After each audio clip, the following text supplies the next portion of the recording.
Racetruck Diaries, NASTruk edition, episode 7. I think that's what we're on, episode 7. My shop, what a wreck. It's going to be a wreck, and I'm not going to clean it up until I can't find my tools or it's time to go, and then I'll clean it up. What did we get done today? More errands. I had an appointment for my back, so that was good. I got my second seat picked up from the upholstery shop. I want to thank Steve for handling this for me. The cable that holds the seat cover on, it wraps around here and sits in this groove, and it tightens the whole thing inside the chassis of the seat. He got that tightened back up. There's a spring underneath here that keeps the tension on it. Got it squared away so it looks real nice. It looked kind of bad before because it was all pulled out so that someone could put some holes in the back in order to fix the back of the seat. But now it's all good. I did more wiring stuff, looming, heat shrink, trimming, measuring, spacing. I did some of it wrong. So luckily I cut too long and not too short so I can trim back up and get everything nice and tight where I want it. I also got the, see if we can see, there we go. That's installed. The PDM for the lights is installed, aside from 2 bolts that I have some trouble getting to by myself because one is on the outside of the firewall and the other one is inside the underneath there. I've got a buddy hopefully coming over tomorrow, Garrett, and he should be able to help me with all the things that I need 2 people for. Bleeding the brakes, a handful of nuts and bolts that I can't reach, and all that, maybe just a little motivation as well. So that's done. The headlight wiring is ran through the firewall, loomed, split, and it is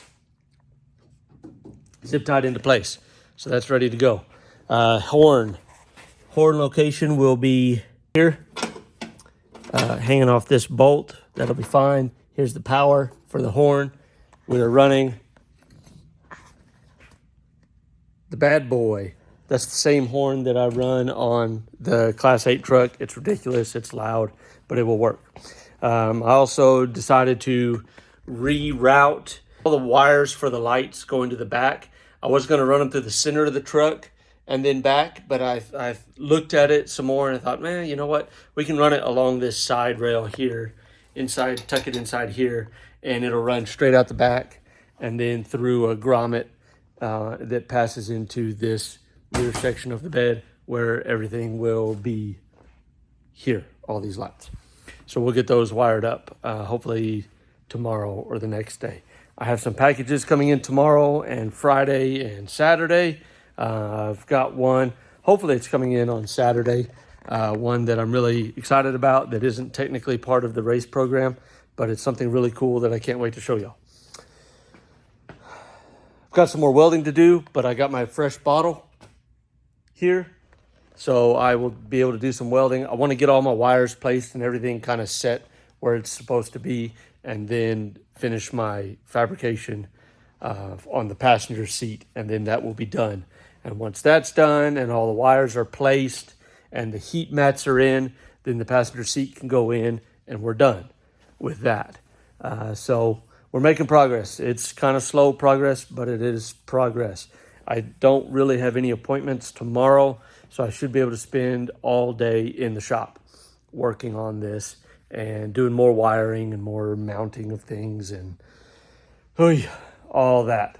I'm still hoping to drive the truck this weekend, but in regular old Tequachi Motorsports fashion, our test day is going to be our race day, most likely, just like it was when we drove this race truck to Vegas after just putting in an engine and transmission. That's the way I like to roll around here, and one day I hope I don't have to do that anymore. But that's where we're at. So that's this episode of Racetruck Diaries. Got good progress done. More progress coming up. Thanks for watching. See you on the next episode. Bye-bye.